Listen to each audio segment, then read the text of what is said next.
Hi, and welcome to a special episode of Wait a Meno Minute. And this is an interview format. And today I'm really happy to be joined by Fitness with Shakira, aka Shakira Taylor.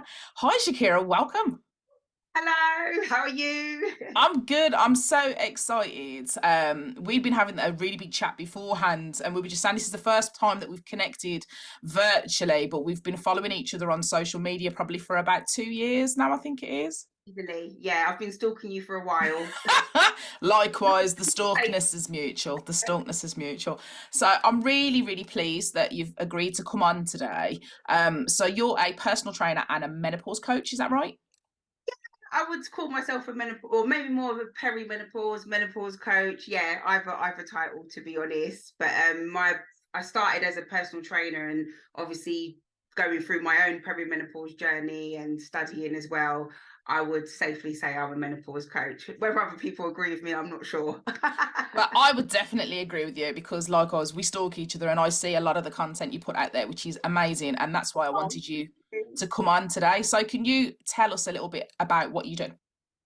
yes, so I would say 80% online. I won't go back why I became, well, I started online, which we all probably know, lockdown, but then I realized with being online, I could reach more women, and I'm kind of between the UK and Egypt at the moment. So being online really works for me. So I do one-to-one personal training. Like I say, majority of that is online. I also do coaching. So I think when people think of personal training, and obviously you're a personal trainer as well, it's like that one-to-one session where you're just doing fitness, which there's nothing wrong with that. But what I realized with the clients that I was attracting and the field that I'm in, perimenopause and helping women that are postmenopausal, it was a lot more coaching that they required. So it wasn't exactly they needed me to say design fitness sessions. It was more looking at the lifestyle habits that they needed changing, just to work with someone for that like accountability, someone to, I know this sounds really cheesy, but like to be your cheerleader, someone just to even check in on you. Like a lot of the services I do is, I know women, well, women that I work with, they're confident in the gym, which is amazing, or they're confident with their home training, but they're like, I just need you checking in on me, helping me with my sleep. Obviously, I'm not a sleep expert, but we know sleep is a massive part of our menopause journey. So like checking in with sleep, just their habits that they're trying to create and also change. So I guess it's like lifestyle coaching is probably how I would describe it. And I've realized, again, being perimenopausal myself and then working with women, how I've tweaked my services to make sure it's meeting their requirements. So it's a bit of both. And then I also do talking about menopause as much as I can Mhm. in the workplace, everywhere I can, at events, workshops, conferences, you name it, I'm there. I think it's amazing. I talk a lot about the menopause as well, so we share a lot of common interests, really. Why did you decide to go down that niche, for want of a word? Why menopause? I think because when I started my own perimenopause, wow, so I was 39 and 42 now, so I've been in it about two and a bit years. I think for me, and something like we were just talking about before, I wasn't seeing women that looked like me, that sounded like me, talking about menopause, perimenopause, whatever. To be honest, before 39, I'd never heard the word perimenopause. I'm going to be totally honest. I was like, Peri who? We were talking about Perinaise from Nando's, or like I hadn't heard about it, and I got caught off guard, which did upset me a little bit because I felt like as a fitness professional, how comes perimenopause has just crept up on me and I didn't know about it? But then when I really checked it, looking back at my level 3 personal training, it was never taught about menopause. And apparently it's still the same, which I just can't. Oh, that's a whole other podcast. Yeah, it's still the same, which is unbelievable. I was looking at like my feed and stuff like that, and I'm like, no one's talking about what's happening with me. So it must be happening to loads of other women. So like first port of call was I always spoke to my mum, and Hmm. then because I had such a terrible time at the doctors as well, and this is not me slagging off the NHS or anything like that, but my experience was not a good experience turning up. I don't know if they did take into fact that I'm a mixed race woman. I'm never going to know if that played a part, but turning up as a 39-year-old woman saying that I'm a personal trainer, also being single went against me when I was talking about my perimenopause symptoms. So I just felt like if this is happening to me and I'm very vocal and I'm confident and I know about my health, imagining what's happened to women that are not as confident, don't have anyone to talk to. So I was like, right, I need to get out there, really educate myself. I'm still doing I'm still working my way through the Jenny Burrell menopause certificate as well.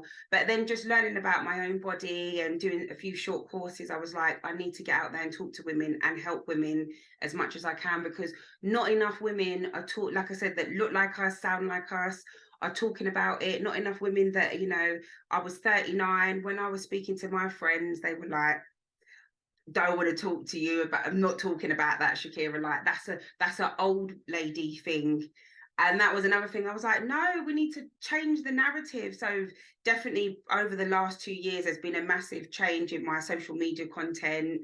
Nearly every post is like, there's perimenopause in there somewhere. I'm like, everything is about menopause, because it's all consuming for me, not in a negative way, in a positive way. But again, it's that education of trying to help women. I mean, it's even having an impact on my 19-year-old daughter. When I hear her having conversations like, sounds like your mum's in perimenopause. Yeah. So I'm like, if we can educate them from young, growing up, like, oh, especially women, what I would give, you can see in my face, to go back to my 20s when I had all that estrogen. Yeah. Oh, like, why is no one talking about this?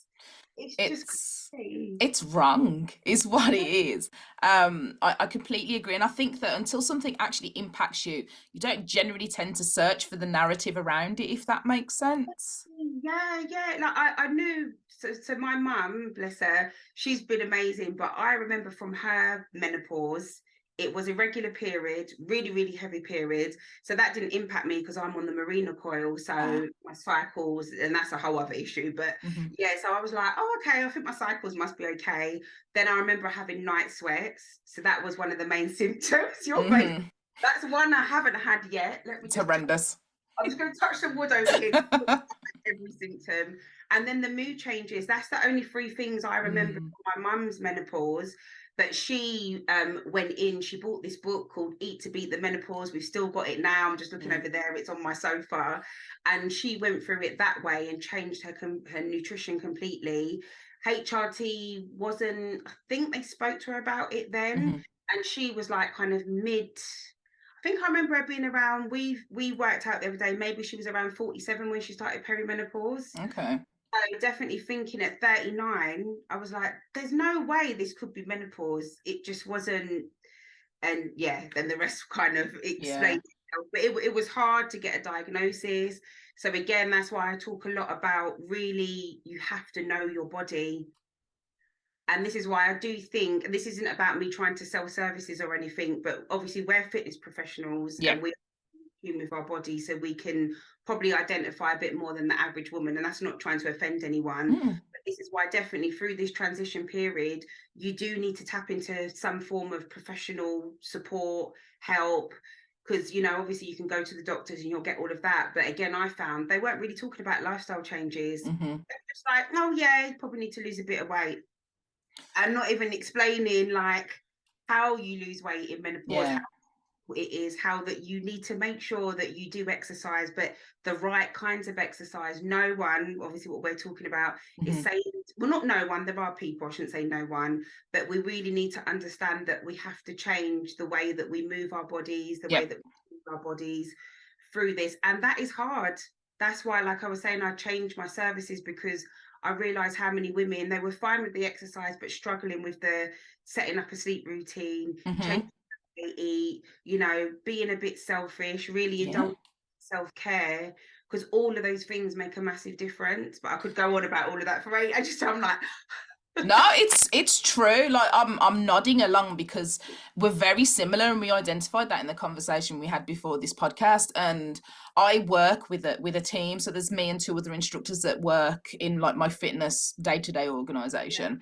And one of my girls had breast cancer, so her menopause was almost, she had like a chemical, well, that's a whole nother podcast, but like chemically induced almost.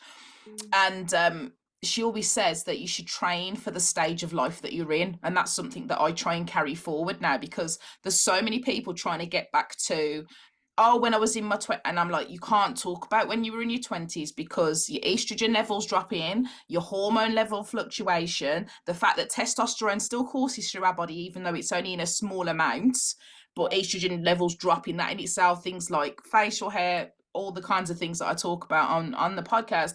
But just to go back on a point that you touched upon when you said you didn't feel supported by your GP.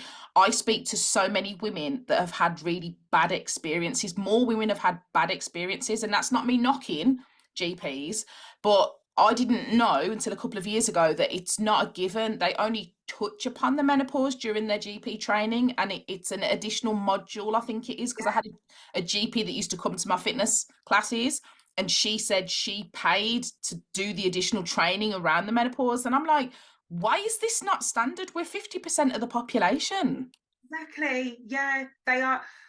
That's what I mean. So imagine women that are going to their GP, maybe not having that much success. And also, like, I think the thing around going to the GP again is not everyone wants HRT. I mean, I am using HRT, it works for me. But again, there's two things. Not everyone wants HRT, and then even if you do get HRT, there's not enough around women realizing, yes, you can take HRT, but you still got to do all that other stuff, It's because not a magic pill. it's not, you know, you can rub that gel all over your body, but if you the other stuff, Yeah. it will work for a certain amount of time. But again, when you go to the GP, and I know it's time and stuff like that, they don't have the time to start saying to you, right, so imperative about the sleep, about the movement, blah, blah, blah. This is why, again, you do need to tap into professionals, whether it's me or you or somebody else. But I also think it's better, and I don't know, maybe I'm like just being biased, but I know for myself, I work with people and I use professionals as well. You know, I've had coaching and stuff like that, but it needs to be with someone that resonates with me. So Agreed.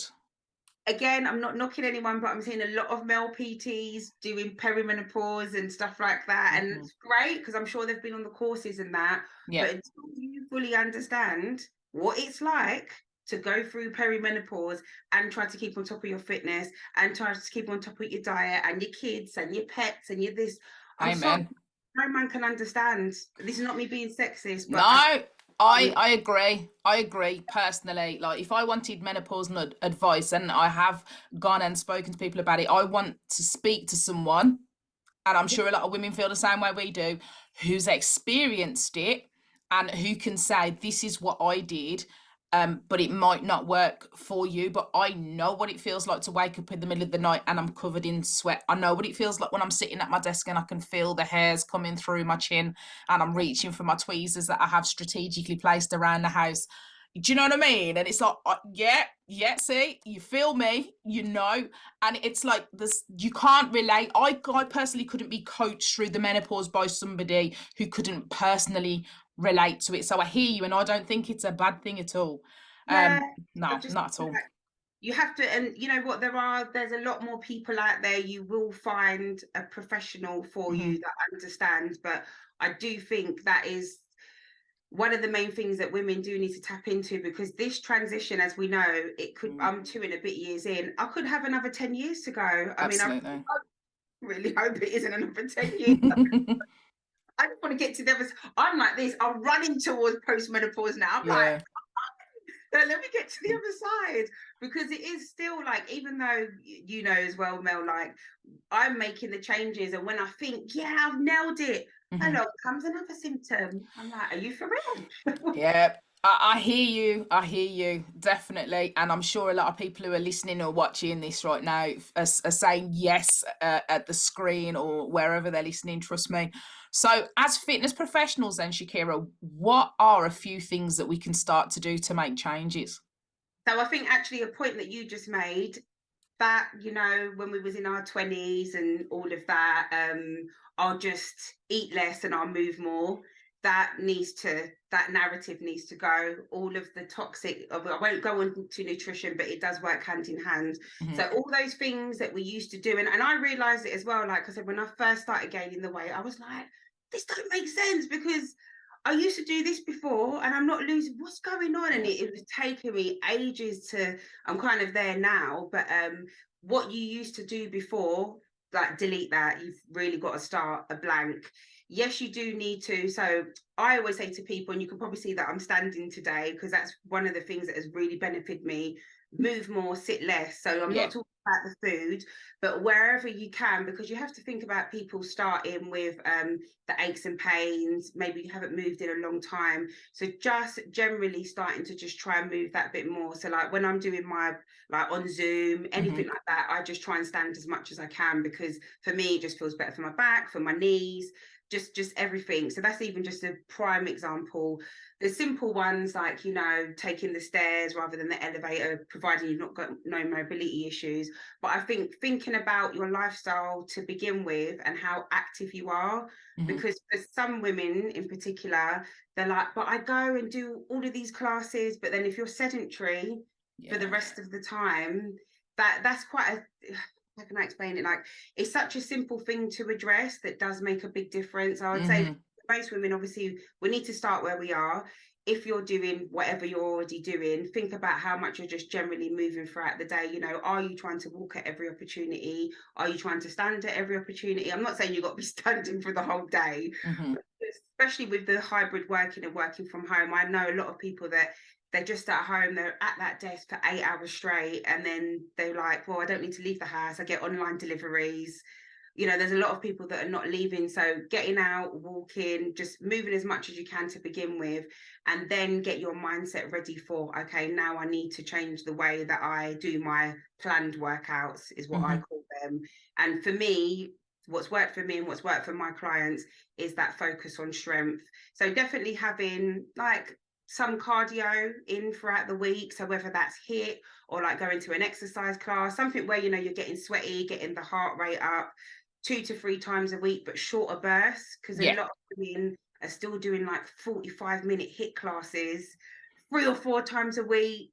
And actually acceptance as well with your fitness journey, I think, is a big thing. Accepting that maybe, you know, there's a lot of women that, you know, they love running. I don't understand that myself. I only run for a plane. That's literally the only thing I'm running for. But, you know, those long, intense exercise routines just really don't benefit us now, unfortunately. It's not saying that you can't run. Of course, you've got to do the stuff that you enjoy. Really going hard on the body with the loads and loads of cardio sessions is not the ones. I always say try to start reducing the cardio a bit and focusing on the strength, and really about starting to lift as heavy as you can, because the science, I mean, definitely not scientists, but a lot of the papers that I've read, the science proves that lifting heavy 3 times a week, the benefits that it does for our metabolism, for brain fog, for the aches and pains, just for your mental health as well. Like that feeling of strong, especially when you're going through this time in your life where sometimes you don't feel that strong. I don't think there's anything else in my perimenopause journey that's helped as much as strength training, especially like for my mental, because there's days when you wake up and you're like, I don't believe this, like another symptom, or I feel like this, or you can sometimes start to feel like things are out of your control. But what is in your control is definitely your fitness, obviously, unless you've got underlying issues. But just generally speaking, your fitness is definitely a thing that you are in control of in your perimenopause journey, and you have to prioritize it. And for me, again, it's the strength, building towards, start where you are, whether you're working out at home, you're working out in the gym, you're working out with a personal trainer. There's so many ways you can do it, but that look to always starting to progress in your strength training and not just stay stagnant. Like have to work towards building up slowly but surely. And you're not going to get bulky. Just have to put that out. We don't produce enough testosterone. Well, and if you're like me, my testosterone was on the floor, so I'm now even having to have testosterone as well. So again, like, you're not going to get bulky unless you want to get bulky. You're going to have to really go hard on that, but you're not going to get bulky. You're going to look sexy. But I think the main thing with the strength training is the confidence, like that empowering feeling. For me, there's nothing else like it. I mean, I'm sure there is. I mean, there's some other things that give you those rushes, but definitely. And a lot of the symptoms as well, it really does help with so many of the symptoms. Like, I can't stress it enough. And again, it's thinking back, like removing all them negative things about the gym is only for men. And, you know, again, you don't even have to go to the gym. You know, weights is just for men. Weights are definitely women, and it's the thing that's going to help you. Everyone talks about aging. Mhm. That is the best anti-aging drug out there, to be honest. Mm. It No, really is. So, I'd go I'd on about agree. forever. No, but it's good advice though. That's the thing. I mean, they say, I think the statistic is that from the age of 30, we lose like 1% of our muscle mass unless we're doing some form of resistance training. So I'm a massive advocate for strength training as well. And the general excuse generally tends to be like, oh, I don't want to get bulky. I've had somebody say that to me in the gym while I've been lifting weights. Oh, I don't want to get bulky, and then like staring at me. I'm like, I'm actually quite proud of my I've got Yeah. quite strong shoulders, you know. I've got. I think my mum used to say I've got a swimmer's physique, and even when I had to have an injection before I gave birth to my daughter, they were like, "Are you a bodybuilder?" Because we literally cannot get in between the muscles in your back. Took them Oh, 45 minutes to get a needle in. oh my Um, gosh. I was fine. I was on gas and air. It was all good. But I think you are so right with strength training, because not only the building of muscle mass, but it can stave off osteoporosis, as we know, quality of life, especially functional training. I'm a massive advocate for functional training, and I literally say to people, I want to be able to go up the stairs and go to the toilet when I'm in my 80s. Still, because traveling is massive for me, Mm. get my suitcase off the, Hmm. and I'm not trying to offend anyone, but the amount of women I see struggling to pick Hmm. up their 20 kg suitcase, and you're Yeah. waiting for this man that ain't gonna appear from nowhere. Do you know what I mean? I know it probably sound really sexist, Nah, but not at all. like that, like carrying your shopping bag. Say if you haven't got a car, your car's broken down, you need Hmm. to go and get your weekly shop. You need to be able to carry two like 5 kg bags Absolutely. for a short or a long period of time. Like there's so many things that can happen in life. It's like even you can tell I'm a Londoner, but the whole thing of like if you can't get a seat on the tube, there are people that are like, oh, I can't Hanging over. stand Mm. that. And you're in your 30s, Yeah. what's going on? And that, like you said about the functional, this is what people don't realize, how training, again, you haven't got to go to a gym if that's not for Hmm. you. You can slowly start to build your studio at home or in your garden or at a mate's house. Like, Hmm. because I think the idea of the gym is one of the first barriers that stops Yeah, a I lot of agree. women. Even though I'm starting to see a change now, which is great. Like sometimes when I go to my gym, I'm like, there's more women in here. You know, and again, you can pick your times and stuff. Yeah. The thought of, I think for women, what we have to realize, especially in perimenopause, we have to incorporate strength training. Mm. Whether you start with body weight, and body weight is, of course, it's still a form of strength training. Absolutely. But then start where you're at. So if you haven't lifted weights in 10 years, I wouldn't say to somebody, right, you're going to start lifting 3 times a week. Start with body weight and, Hmm. build strength up, build your confidence up. Yep. But and I make this very clear, like when I take on new clients, and again, some people won't want to work with me, that's fine, because I'm not going to be like, oh, you're just going to do a bit of this and a bit of that. No, the aim is getting strong, because that's what's going to sustain you through life. Hmm. And then going into post-menopause, you still want to be lifting those weights, like, Absolutely. because No, they're not, I you know, agree. It's something that has to become part of your everyday life. And I say that a lot to my students. It's about quality of life. This isn't just you don't come to class and then you get to a point and then you stop. I mean, I don't know what it's like for you, but I've got students that have been with me for years, like for years, and yet you'll get a lot of people will use the same kind of excuses. "Oh, I don't want to get bulky, or I can't really fit that in." If we really wanted to, we could fit in 20 minutes of exercise a day easily. Easily. you sit down and watch Netflix, Amazon Prime, Disney Plus. I don't even know. There's so many platforms out there now. Scroll. Yeah. I mean, I'm Yeah. exhausted of scrolling easily. Mhm, So mhm. there's always time. Like this whole busy thing, just that really annoys me. I'm going to be honest. Yeah, Like, no, I agree. It's and one of what, the worst excuses. yeah, and I'm like, so you're busy for your own health. Make that make sense. Like, it Hmm. can't knock something off, knock off whatever it is, but make time for moving, especially when you're in perimenopause. It's just like it's a non-negotiable. It really is. So cut something else out somewhere, change something. You can do it. If you're got, I know, I understand my daughter's 19 now, but parents, I do get that time pressures and stuff like that. But you have to make time. You can't keep giving to other people and never give to yourself. It just, yeah. No, it's good advice. I always say that self-care shouldn't be selfish, but if it is deemed as selfish, so what? Yeah. Or if there's people in your life that are telling you it's selfish, you might have to remove those people out your life. Amen. Yeah, like you can't have people around you telling you it's selfish that you're going to the gym or you're going to an exercise class or you're going for a walk with nobody else and you're not taking your phone. Like that's not selfish. You need that time no matter what. So you have to.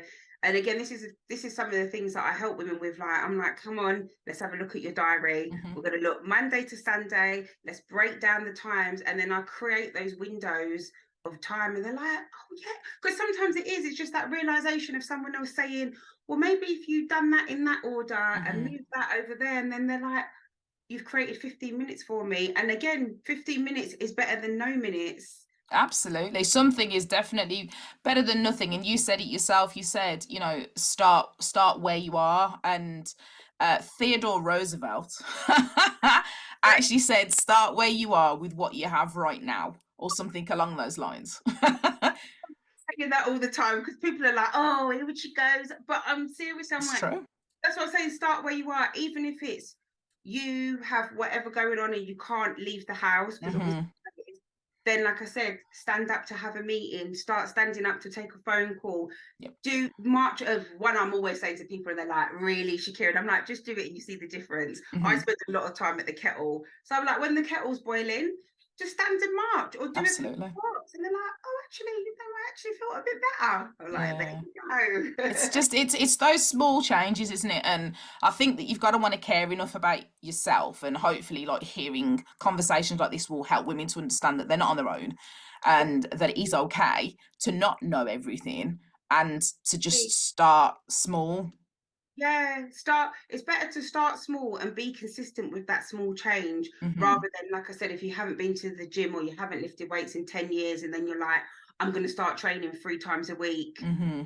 and you haven't, you're not going to keep that up. So start with those very small goals. You might think, oh, is that really going to make a difference? Hmm. If you're doing it all the time, I guarantee it will. No, I think it's really, really good advice and good guidance, and I know that we could talk about this for hours.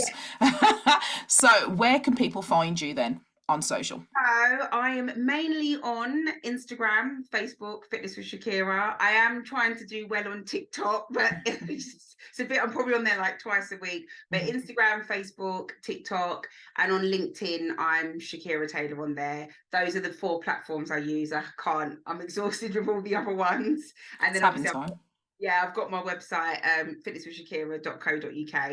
Okay, excellent. Well, I really appreciate you taking the time out of No, your day to talk to me today. And I'm sure that lots of other people will appreciate that as well. So before we go, I'm just going to get you to give me 3 top short tips, and it can be about anything as long as it pulls into the menopause. Okay, 3 top tips. First one, keep a diary. Keep a diary of your changes in your body and in your mind, because I think that's overlooked. So keep a diary. Number 2, move more, sit less. So that ties into just starting where you're at, just trying to think each day, just trying to move that a little bit more. And then number 3, seek support. I think is a real important one, so that you know that you're not alone, whether it's friends, family, online communities, a professional, but seek some support, because there's so much to learn about perimenopause. I'm still learning things as well. So reaching out and talking to people really does help you. That's amazing. Thanks so much for your time, Shakira. And I'm sure we'll do this again soon. Yes, definitely. Take care. Bye.